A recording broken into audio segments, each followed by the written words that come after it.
Good afternoon, my name is Santiago Penagos. Today I'm going to present my project. It is called Challenges and Opportunities in English Education Amidst the COVID-19 Pandemic. Introduction. Well, COVID-19 has been perhaps one of the greatest challenges humanity in general has to face. It has been very complicated since everything has to be done in the blink of an eye. People that has been especially affected were those regarded as first need or first line workers, such as doctors, teachers, and for example, workers from certain chains of goods and services. This research was conducted in Institución Educativa Chipre with 4th and 5th graders in the morning, in the journey of the morning.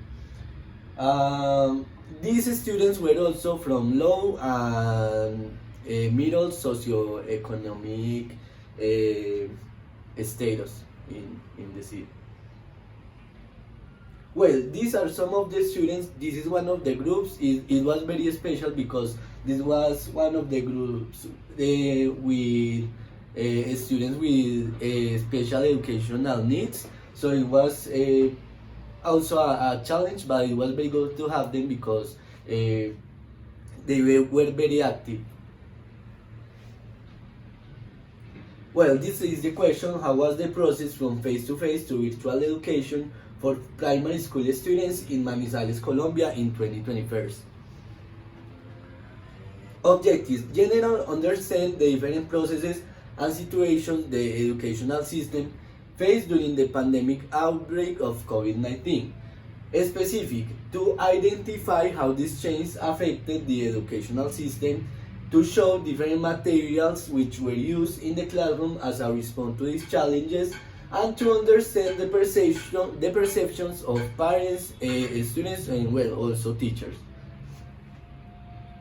Justification: the main idea of this research was both to understand the perceptions of parents and students, and also to understand the opportunities this pandemic brought to the educational environment. The challenges and changes in the educational system. One of the biggest challenges was that everything has to be done in the blink of an eye. So from night to day, anyone was prepared to face these challenges. So it was kind of tough because, well, most of the people did not have the means or the tools to face it. Lockdown and the road to new ways of strengthening English teaching. So it was not everything about what us as teachers could have done about the education process of the students, but it was also about the opportunities they have and the means they have. Because, for example, some of them did not have the connection, did not have the tools to face these processes, so it was very complicated because the main idea was to get all the students to get the education they needed, but in some cases it was not possible. English teaching and the use of internet.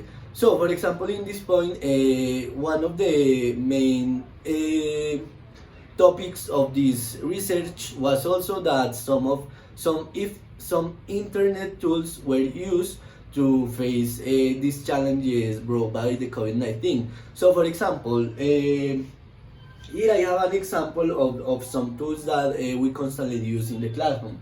So, for example, YouTube, Google Classroom, Zoom, and Meet. These were some of the most used tools we try to use in the classroom.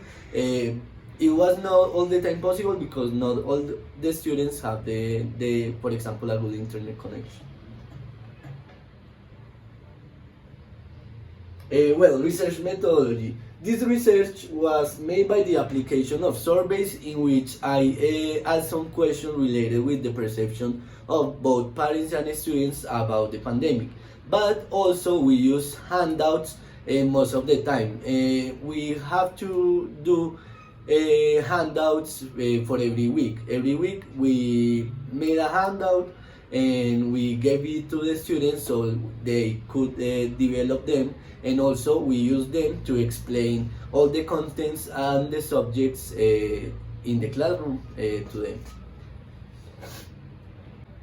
So, as previously mentioned, one of the main methodologies was using handouts. So here I have an example of the handouts we use. So first, there is the learning, in which you explain the topic, and the evidences, in which you explain the goals you want to get by using these handouts. So this is the structure of the handout. Here we have the warming up, which is the first part. The second one is the presentation and practice, where you present the topic you are going to talk about. The next one is the production, in which you also put some activities related with the topic you are talking about.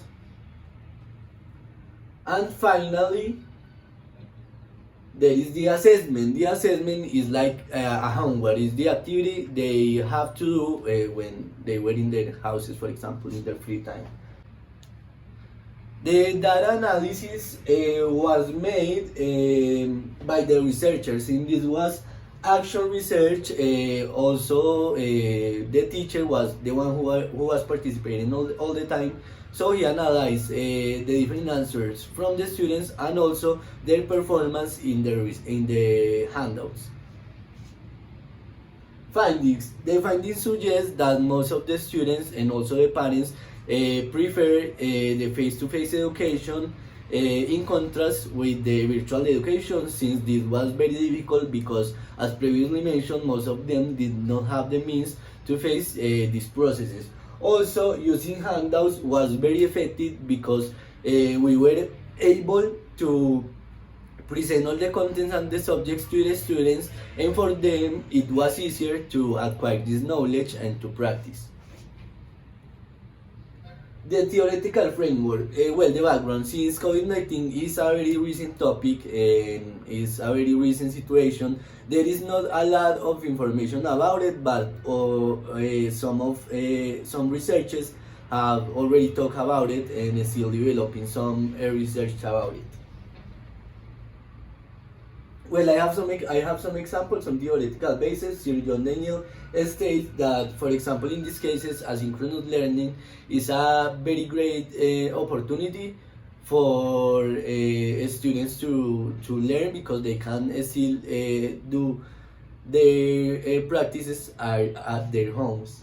Also, while Al-Murashi says that, for example, using YouTube videos is very effective for students to learn and to reinforce their knowledge. I remark this because I use most of the time YouTube videos to explain some topics. I have like one or two videos, even more, in the handouts, so they can understand easily the topics. Also, Sugman and Temun Kondi state that based on the data obtained from a questionnaire, I also work on a questionnaire, they realized that they were both good and bad perceptions about the virtual education.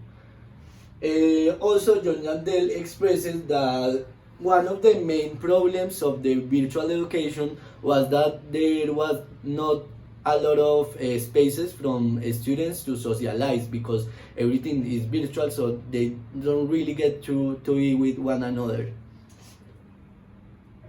Finally, various authors declare that survey is a type of quantitative research that helps to identify some characteristics related with the behavior and the perceptions of the students, for example, easily. So I remark this because I use a survey to understand what were the perceptions of both parents and students. Conclusions.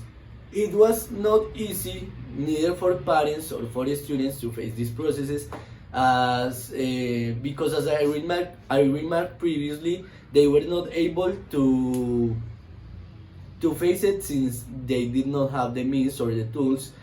Some of them did not have a good internet connection. Some of them did not have a space where they can easily study and peacefully study, for example. So it was a problem, and as previously remarked, most of them preferred the face-to-face education than the virtual education because, well, for most of them it was easier being in the classroom surrounded by the teachers and by their companions than being in their houses, and for example, as previously remarked, not having a good internet connection or a place where they can study.